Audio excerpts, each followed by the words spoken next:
প্রথমে এই কাঁচা আমগুলোর খোসা ছাড়িয়ে ভালো করে ধুয়ে নেব।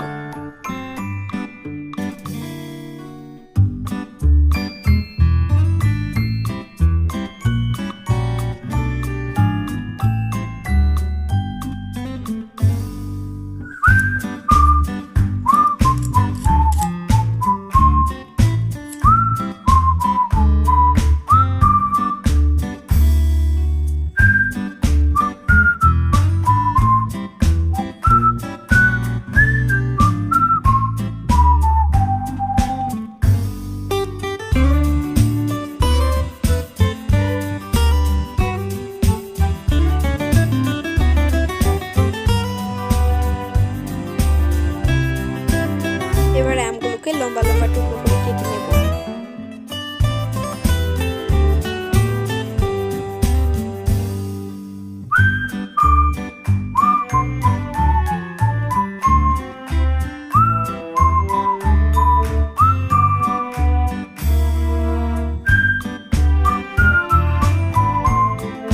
আম কাটা হয়ে গেলে চুলায় সামান্য পরিমাণ তেল দিয়ে গরম করে নেব।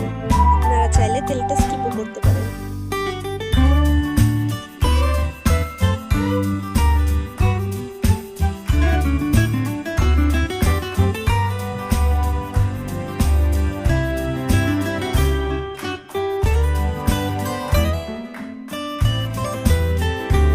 তেলটা গরম হয়ে গেলে তাতে 3টে তেজপাতা ও 3টে শুকনো মরিচ দিয়ে দেব।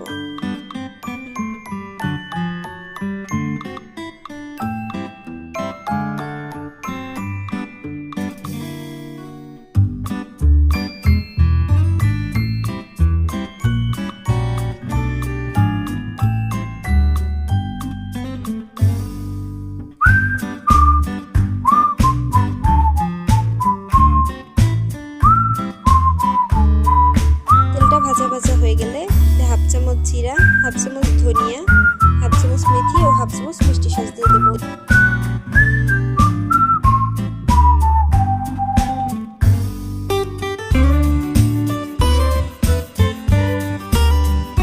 এবার এতে কেটে রাখা আমগুলো দিয়ে দেব।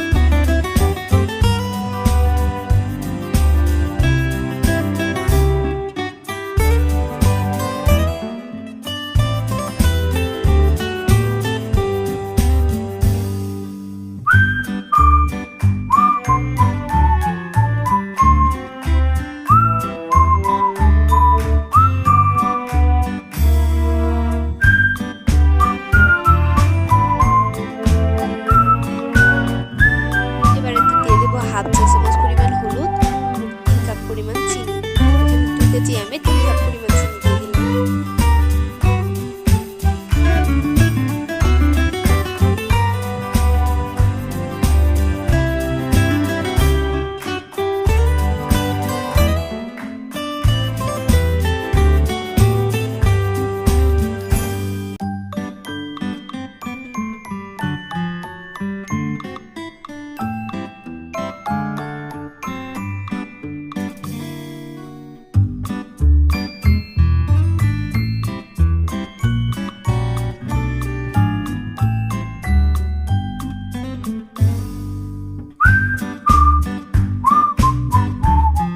দেব 2 চা চামচ পরিমাণ লবণ। এবার যতক্ষণ পর্যন্ত না আমগুলো জল পুরোপুরিভাবে শুকিয়ে যাচ্ছে ততক্ষণ পর্যন্ত রান্না করতে থাকবো।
15 মিনিট ধরে রান্না করার পর আমাদের আমগুলোর জল পুরোপুরিভাবে শুকিয়ে গেছে।